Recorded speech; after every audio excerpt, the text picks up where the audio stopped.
Hello, everyone, and welcome to a brand new episode of Constructive Criticism. It is episode 552.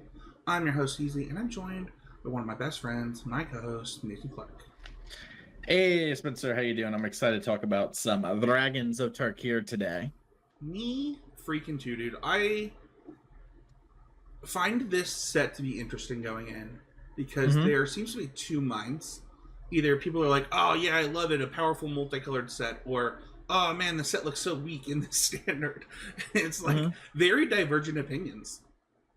Yeah, it's pretty interesting. I will say I do think there's a lot of burden of proof on these cards because our standard format is so mana efficient and fast. That doesn't mean these things are zeros, but it is something that I was definitely cognitive of, and sort of also at least one of my cards was sort of a thing where it's like, all right, in a world where rotation happens, this is a card that I think, and I'll make sure to highlight that when we get there. But yeah, I think there's a lot going on in standard that sets the bar high, but that doesn't mean these things can't be cleared. And one thing I often bring up in coaching a lot, I don't know how much you talk about this with people, Spencer, is that sometimes one small thing has huge ripples, right? Like this one deck gets a new removal spell, and that means that, a great example of this is Nowhere to Run, right? Like decks gaining Nowhere to Run made 4 toughness creatures a lot better.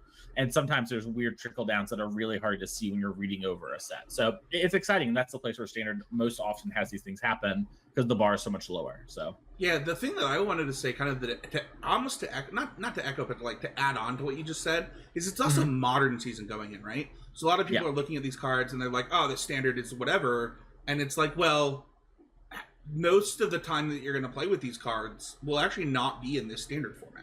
It will probably actually be in a brand new standard format. Well, besides the RCs, right? Yeah, that's true. That's a good point. Yeah. There are going to be 2 big events that matter a lot. But honestly, if I was someone who was really playing and there was a bunch, I'd be really happy about that.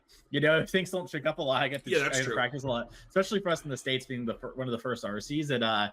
It's always, a struggle when you have the huge shakeup sets. It's exciting, but it's hard, especially on people with multiple things going on in life. So, there's give and takes to all this sort of stuff. So, all right, well, let's start with what is Pick 2 Set Review. So for those who don't know, the Pick 2 Set Review is where we come up with 4 categories, and we pick 2 cards from each. It gives us kind of like a top 8 cards style episode, but gives us different categories to talk about. So we talk about sleepers, favorites, hopefuls, and hits. Sleepers are cards that we think are maybe not being talked about enough, that might make an impact. Favorites are just our favorite cards in the set. Hopefuls are cards that we hope see play. You all know what it is. Come on, let's go. Do you want to kick us off with your first sleeper, Mason? Yeah, totally. I'm down.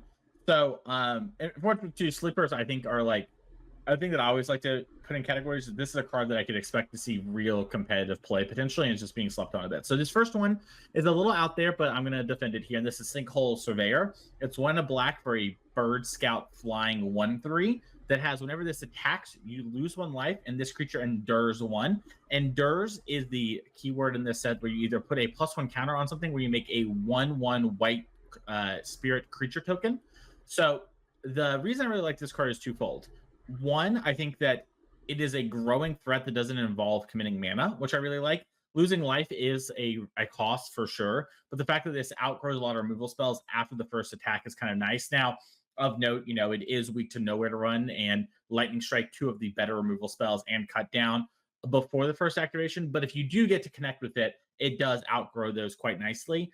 And notably, it also goes wide. That's something that I think is really important about this card, is that it not only can it go tall to dodge those removal spells you want to, but it can also create jump blockers, right? And I can easily imagine putting my first counter on this, put it to a 2/4, then start attacking my opponent and making a 1/1 in order to jump block something on the ground, or maybe create a counter attacking force. So Sinkhole Surveyor to me is a card that hasn't seen a lot of love, and it makes a little bit of sense because it doesn't have an immediate impact when it hits the board, but I think it does do a great job of running away with games if left unchecked. And that is something that I've been personally trying to index more for recently, is this idea of yes, if it's going to probably die at the beginning and you're going to be a little sad, but if it doesn't, it maybe just wins the game on its own. It's something Shieldred really taught me. Yeah, I also think that we don't know the mana situation in its entirety of what 3-color decks might be able to look like, but we have, this card fits really well into cage decks.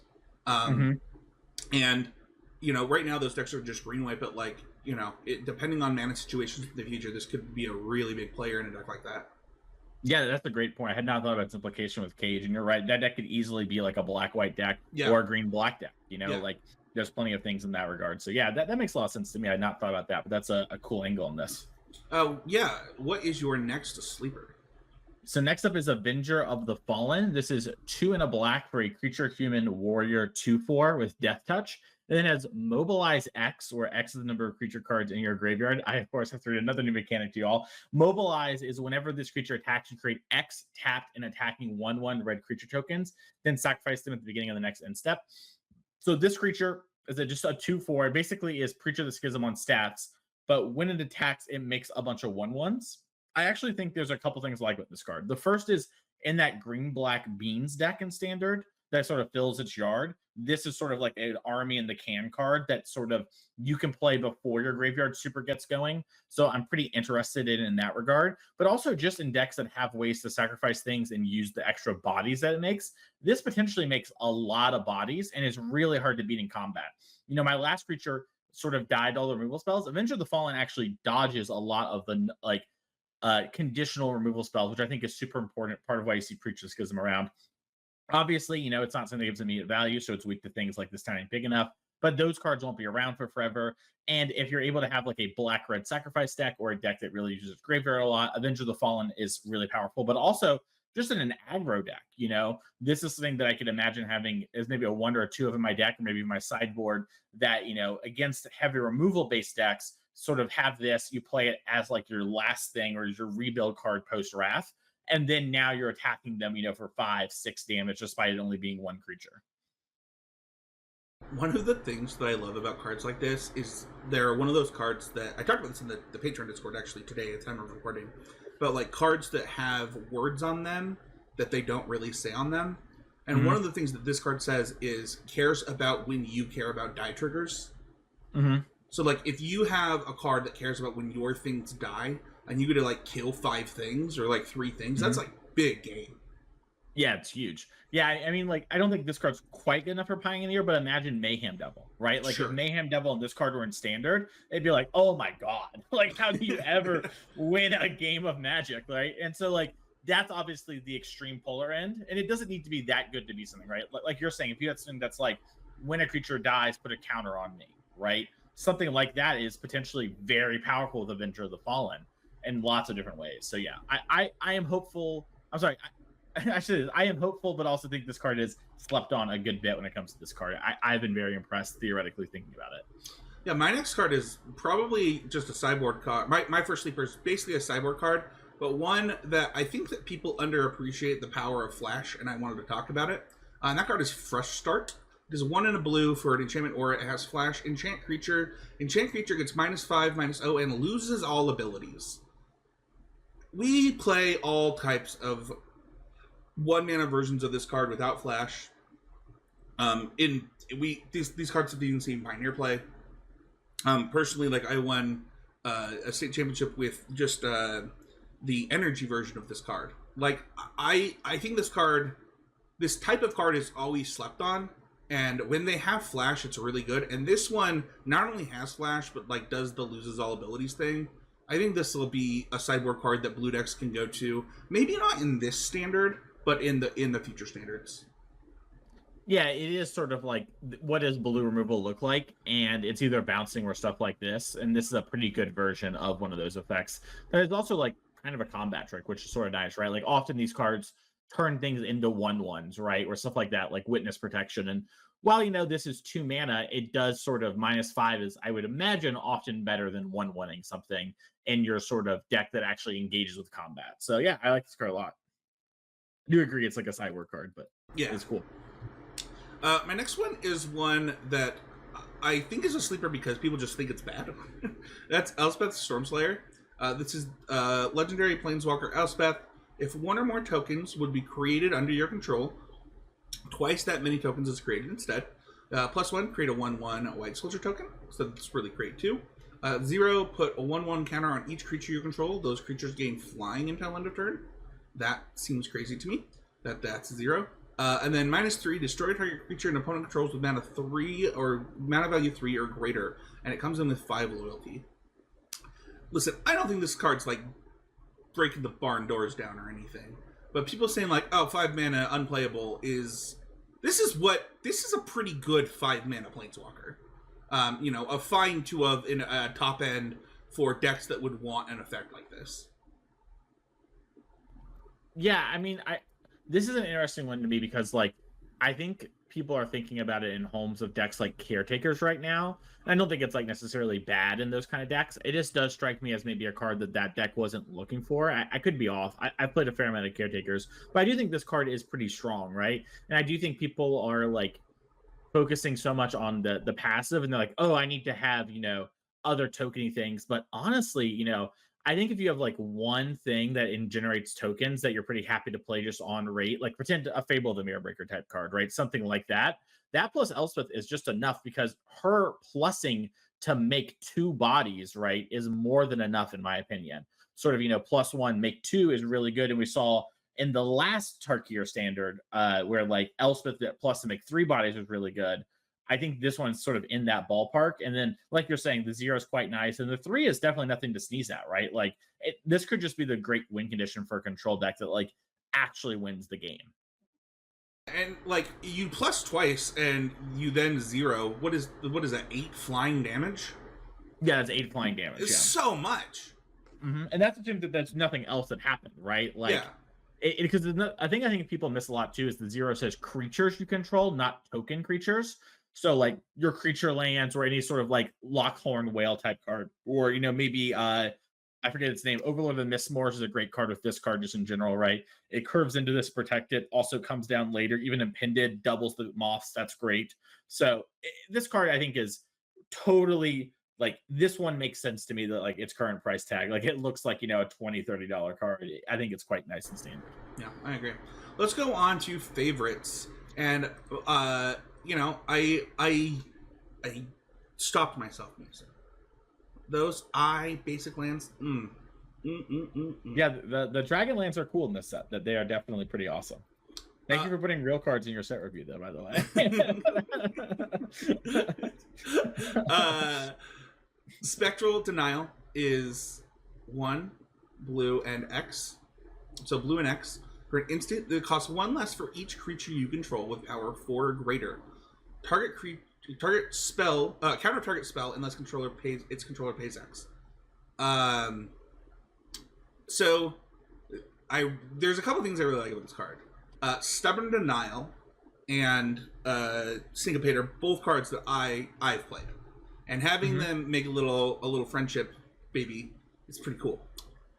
And additionally, this is the type of card that green blue X like mid-range decks really like. Especially in a world where we have Wrath of God. Or not Wrath of God, Day of Judgment. While this card isn't my favorites, it is because I just love everything about it. But I also think this card is like totally fine. Like I think that there could totally be many worlds where this card sees play.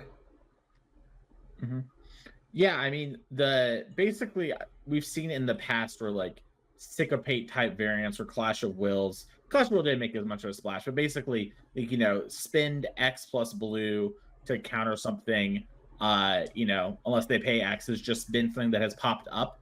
Typically, I would say in weaker standards than the ones that we're in right now for sure. But, they didn't have this extra kicker clause, and it's not something that's like totally unreasonable to be playing. So I definitely could see something like this being good in some sort of go long deck or some sort of tempo based deck. I think one thing that I don't think we're going to maybe talk about in this set review is that like for psychopaths like me, all Omen cards are win conditions, right? Like you can just deck your opponent. And so playing, a deck that goes along with lots of counters and answers, is sort of appealing in that world. And Spectral Denial actually works with a couple of the better Omen creatures on their front half too. So I think this card's pretty reasonable. Yeah, and we didn't even mention Tolarian Tear and our crab friend will stay in standard with this card. Yeah, I mean Tolarian Tear is a foundation card, so it'll be good the whole time with that. Yep. So my next card is I saw this card And I mean, come on, it's Teamer. It's blue, green, red for Songcrafter Mage, Human Bard, Flash. When this creature enters battlefield, target instant or sorcery card in your graveyard gains Harmonize. I get to read Harmonize until end of turn. Its cost equal to its converted mana cost.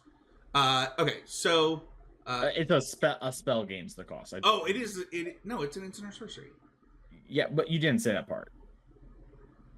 I was just clarifying. So the Harmonize is you may cast this card from the graveyard for its Harmonize cost. You may tap a creature you do. I hadn't said the Harmonize part yet. Oh, sorry. Okay, sorry. No, you're good. You're good. I probably said it confusingly.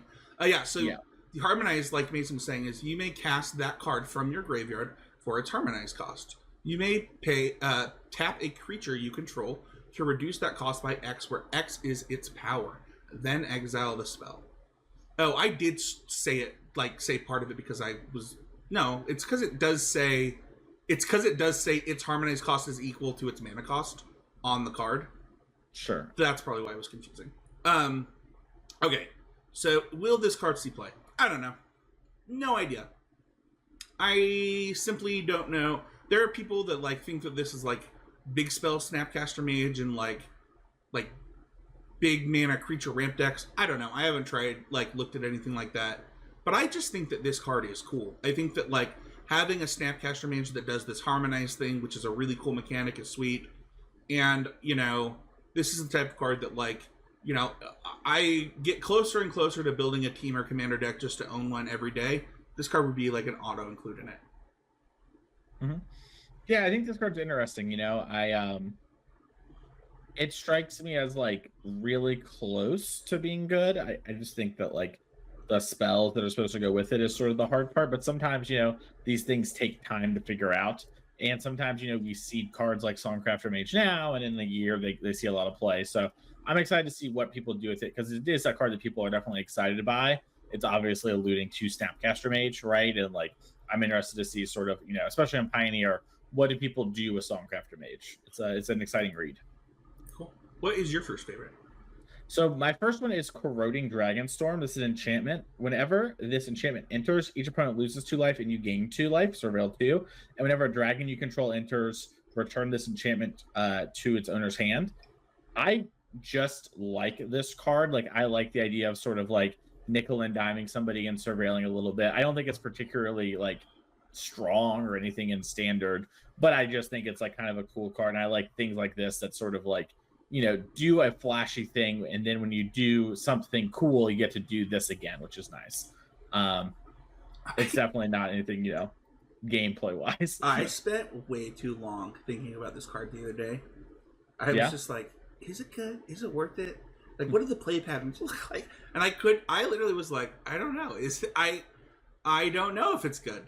I think the thing that's I think the thing that's funny to me is I don't know that I would have questioned this if it wasn't for Hopeless Nightmare.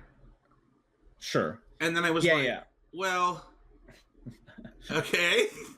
Yeah, no, for sure. I think this card, in my mind, it reads like it's supposed to play with the Sultai Mythic Dragon that gives all your spells delve, right? And then makes you pay life when you cast spells. So this obviously surveils, which helps the delve, and then it gives you a little life, and then you pick it. I think that's what you're supposed to be doing. That's the joke, as the kids say. Which is cool. I like that card. I pre-ordered a couple of that guy. He's pretty nice. He almost made the set review for me, but just I don't know, reasonable-ish card. Cool. I like that sort of stuff. Maybe it'll work in limited. Probably won't. So your next card almost made my set review, and I gotta ask you, when did you become a black mage? Recently. Yeah. So Desperate Measures is up next, and this one I do think maybe actually has a chance in standard. As a real card, but it's one of my favorites still. So it's Desperate Measures is a black instant that says target creature gets +1/-1 until end of turn. When it dies under your control this turn, draw 2 cards. So I think it's clearly making a little bit of an homage to something like Skull Clamp, right? That's sort of what the text box is referring to. But what I like about this card is it's sort of like a Village Rites-esque card, right? It's one of those sacrifice draw 2s with little people. Just like X1s, this dies. I'm sorry, it kills them and then you draw your 2. It's very similar in that regard. But it's also triggering Valiant type stuff, which maybe, for a card like Emberheart Hero, Emberheart Challenger or Heartfire Hero. This kind of card's kind of nice, but I really like it in addition with the red ley line. That's the thing that has me really going with this card. When I red ley line something with this and I get to draw 4 cards and sort of have some protection, that is something that gets me interested in, like, okay, what does black red ley line look like? Now, it could just be that those kind of decks don't need something like this, but this is a really cool, exciting twist on something we've seen in the past. And I personally just liked it a lot and wanted to play with it. So that's why it's on my favorites. Dude, this card in Scamp, though, like... Yeah. With all those kind of cards, right? Like, it's sort of really nice. Scamp's nice because it actually dies. Yeah. As well. So, like, you get that, 2 damage plus whatever other pump spells you had. I don't know. I just think it's pretty interesting. Like, draw 2 is not bad at all. Yeah, I saw, I don't know who said, it might have even been you. Somebody said on, no, it might not have been you, because I think it might have been Blue Sky. Basically, like, this card will make the black-red version the de facto version over the Gruul version.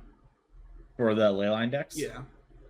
Yeah, my big issue is Overprotect is really good. Sure. that card and Questing Druid are so strong. I would like it if it was, because this is the kind of thing I want to do. I want to cast my spell, sort of hit you for a little, get you, draw a couple of cards, keep playing, but Yeah, I mean, it does we'll it does fill a similar role to Questing Druid. I hate to go like too far down this tangent, but like one of the reasons that Questing Druid's so good in the Gruul deck is not just because it becomes a big body later, but it's because like the deck is pretty all in, and it allows you to have some staying power that you wouldn't have otherwise. And this card also does that. Yeah, it's just such a worse top deck, right? Like, this is an A+B card. Like, yeah, that's the thing I like about Questing Druid is it's a self-solving card in a lot of ways. Yeah. But yeah, anyways, I like that card a lot. It's a favorite. I wouldn't be surprised if it maybe hits in a standard deck in the next 3 years. So, my next card is Bloom Vine Regent. It is the first of our hopefuls. Yeah, so this card is our first card with Omen, which Mason mentioned earlier. It is 3 green for a creature dragon with flying. Whenever this creature or another dragon enters, you gain 3 life. It is a 4/5, which is important to me. It also has Omen, which is called Claim Territory. Search your library for up to 2 basic forest cards. Reveal them, put one of them onto the battlefield tapped, and the other into your hand, then shuffle. Also shuffle this card. That's kind of what Omen does, is it also shuffles this card into your library.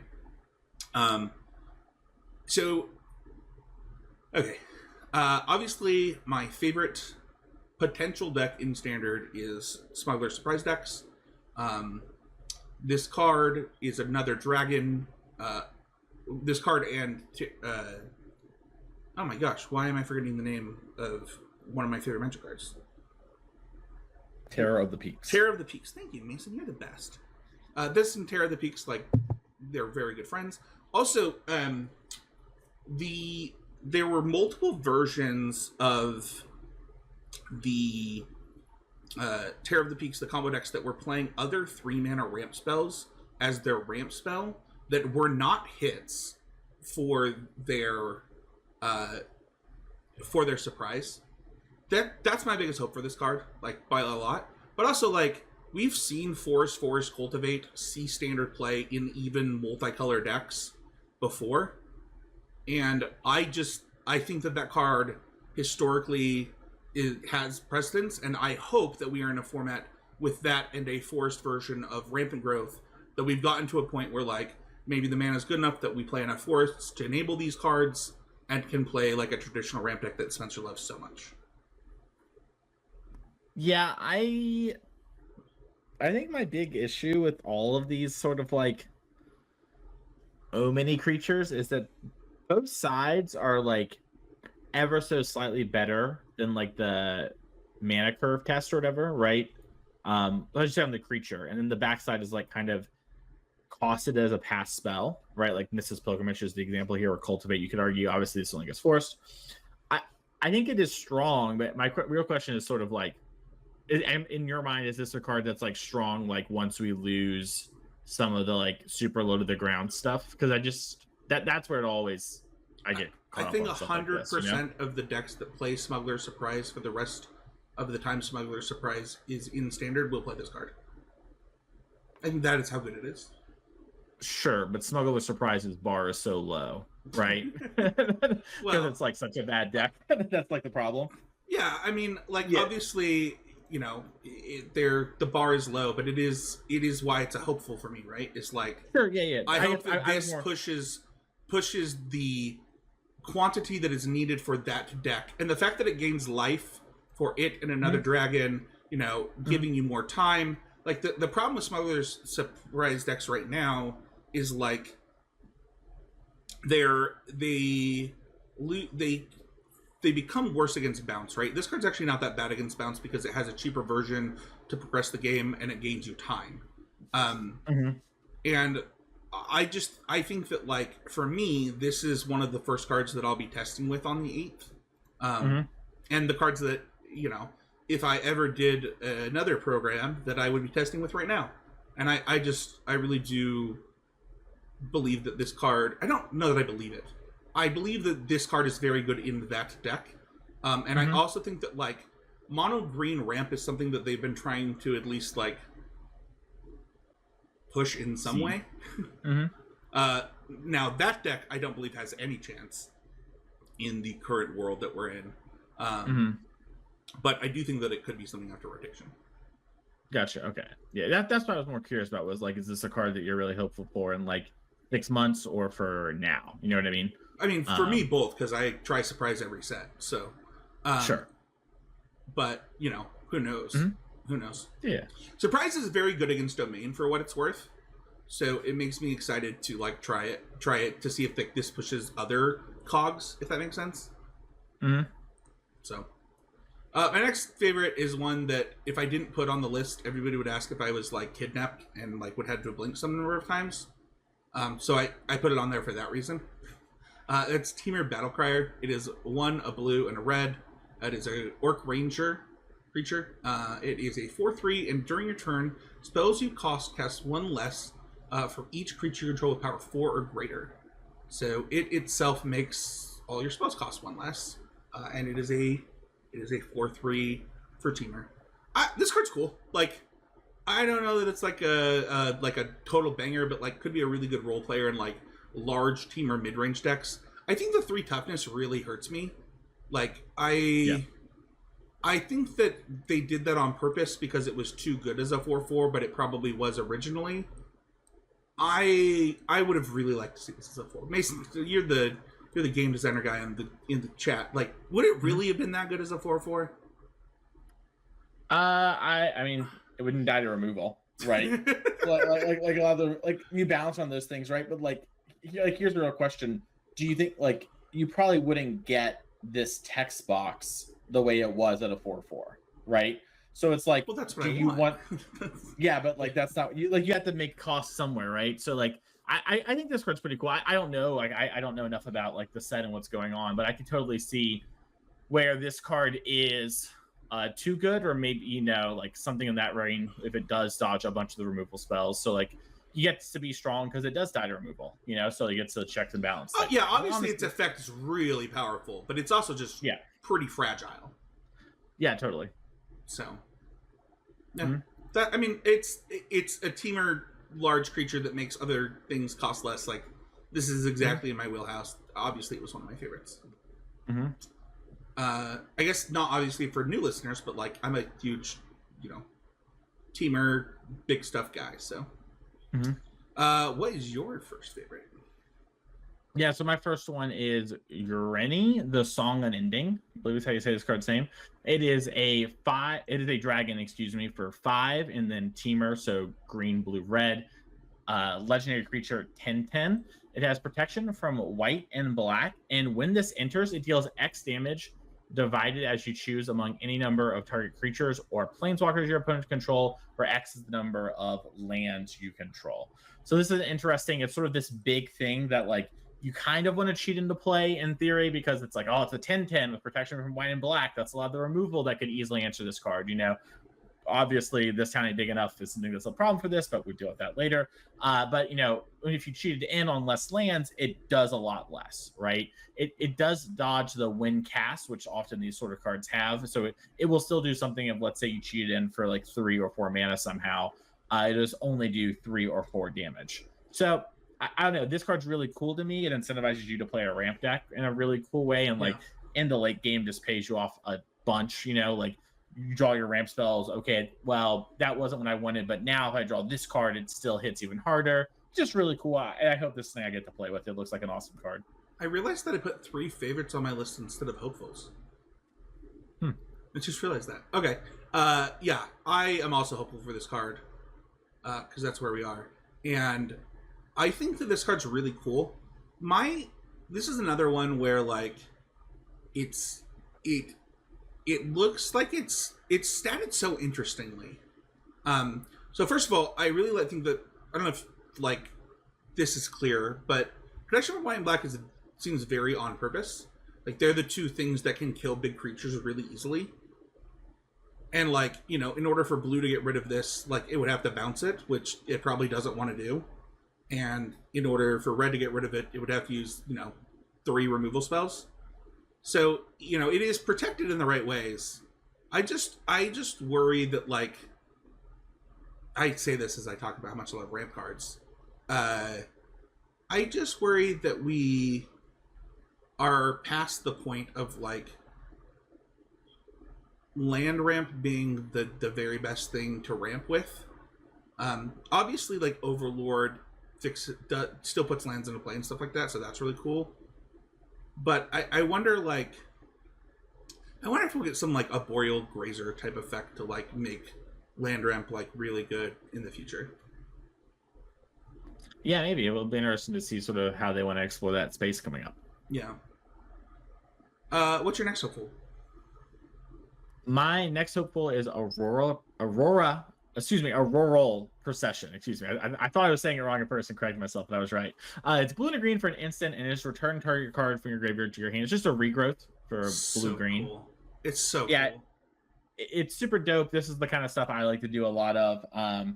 This plus like recasting it with like the Songcrafter Mage or something that's kind of cool, even though I don't get to harmonize right. But like this sort of card is just something I like to be doing.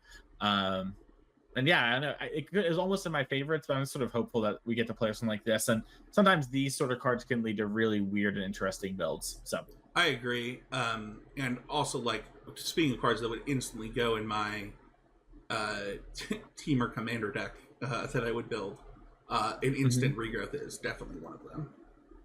Definitely. Yeah. Let's go to hits. So these are cards, once again, that are just we believe we're going to hit. I'll go to the one that everybody talked about. My first card is Ugin, Eye of the Storms. It is 7 mana for a legendary Planeswalker Ugin. Whenever you cast this spell, exile up to 1 target permanent that is 1 or more colors. So it vindicates, or doesn't vindicate, but, it exiles something on cast. Whenever you cast a colorless spell, exile up to 1 target permanent that is 1 or more colors.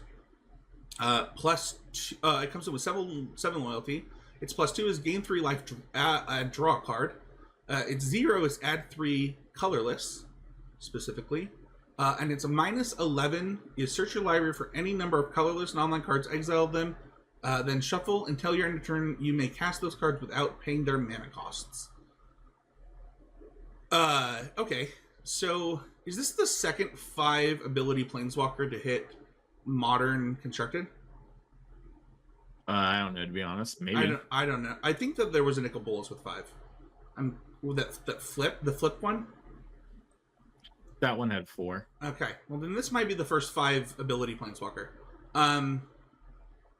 What the heck?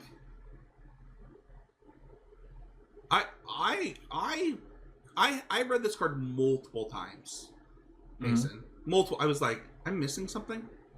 And maybe I am. Like, maybe I'm missing context of future cards of a format, but this card just seems really good. It's like just a really powerful card across multiple formats, and is the type of payoff that you would want with like any deck that like cares about colorless mana. Yeah.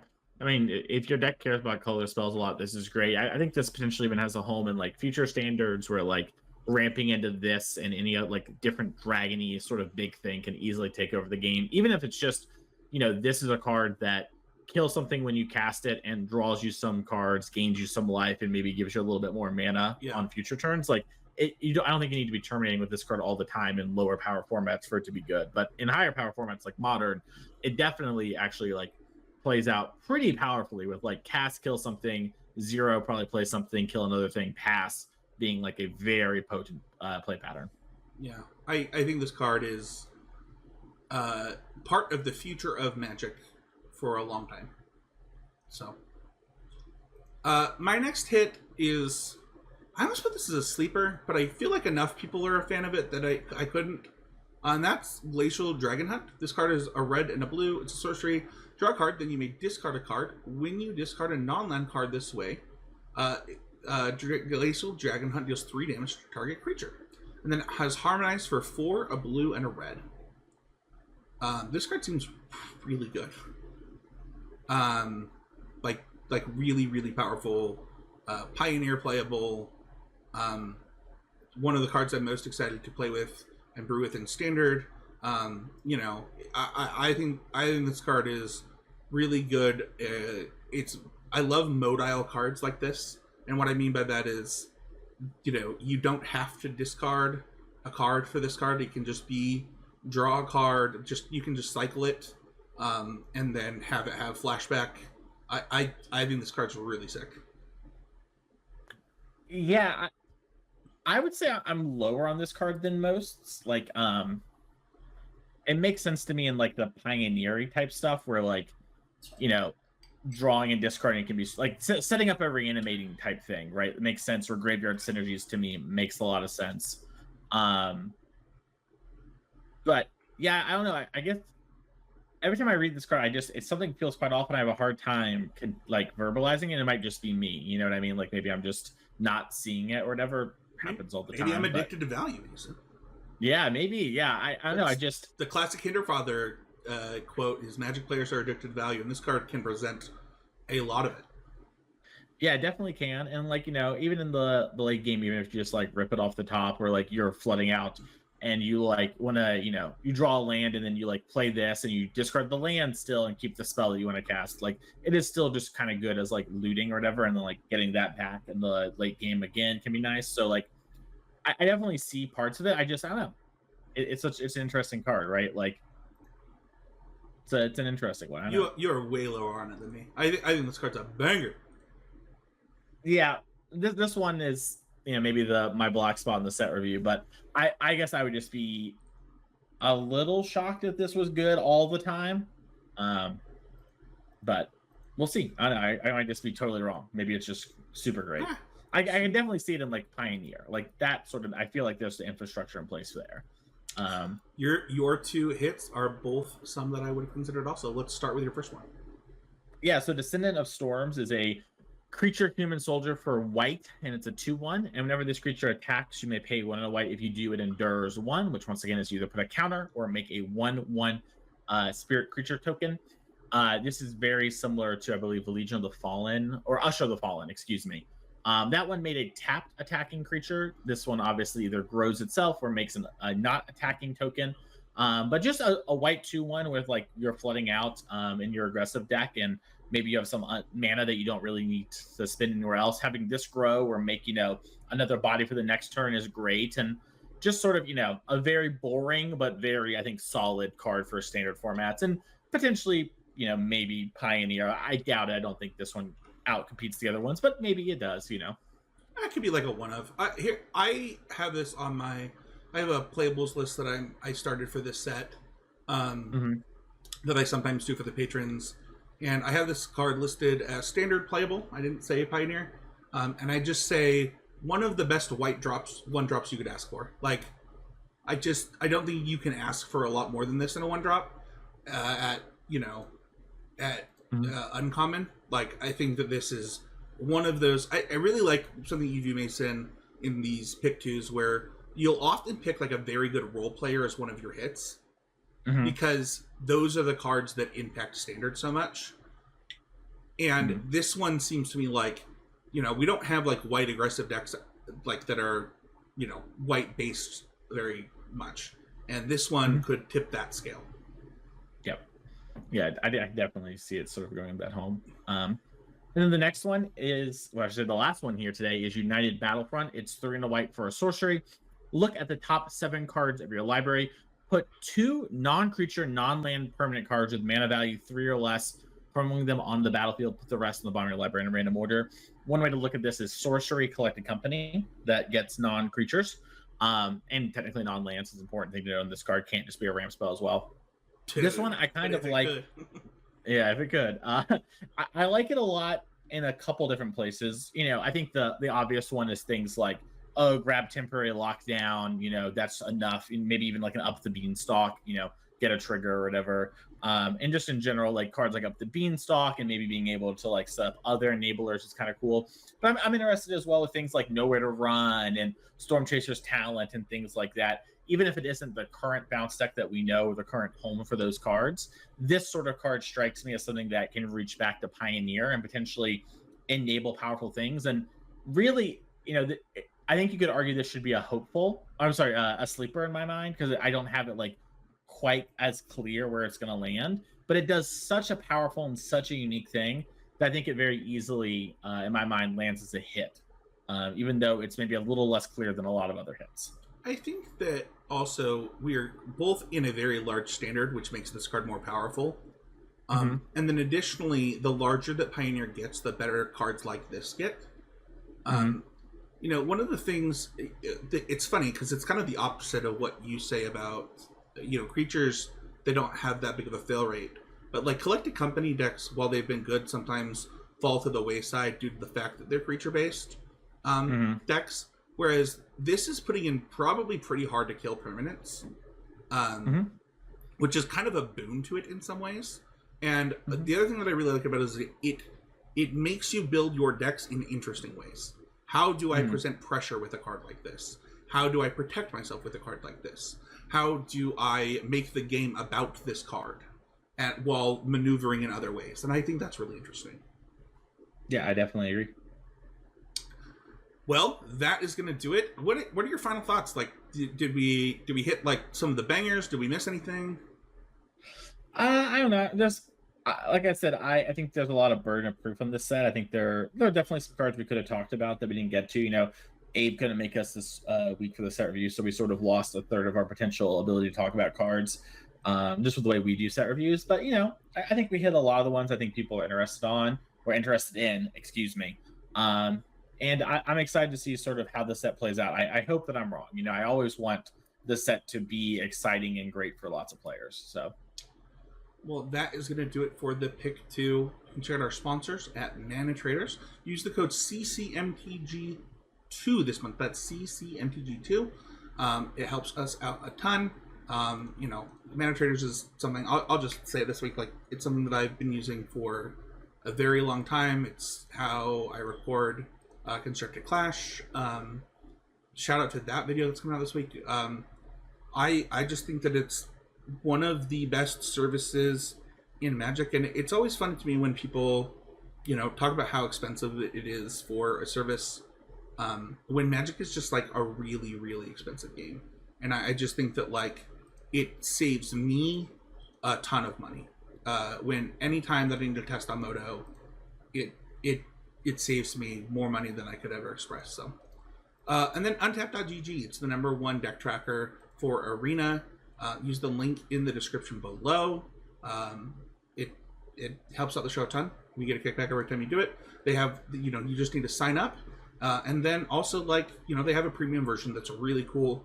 I use the premium version. It helps a lot during these early times for draft as well. And we obviously have the Spotlight Series in Denver coming up, so it is a great time to sign up for that. And then check out the swag store. That is on the YouTube channel, or it'll link in the show notes. No, it was improving this week because we did that pick 2 set review. And if you want to become a patron, go to patreon.com/ccmtg. Help the show out. We have an amazing Discord full of really amazing people that care a lot about this game and improving at it. And then also, thank you everybody who left YouTube comments and likes on the last video. It really does help out. I've been watching that grow this week, and it really does help out. Mason, if people want to find you, we're going to do it.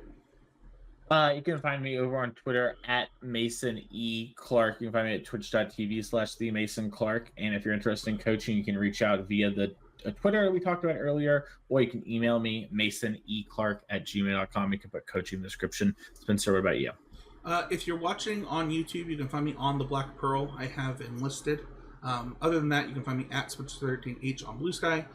He's a game on Twitter. You can find me almost every week on the Need to Nerd podcast. This week we're reviewing Andor season 1, getting ready for season 2 to launch. I'm so excited. And then every week that we can do it on Constructed Clash, we are doing.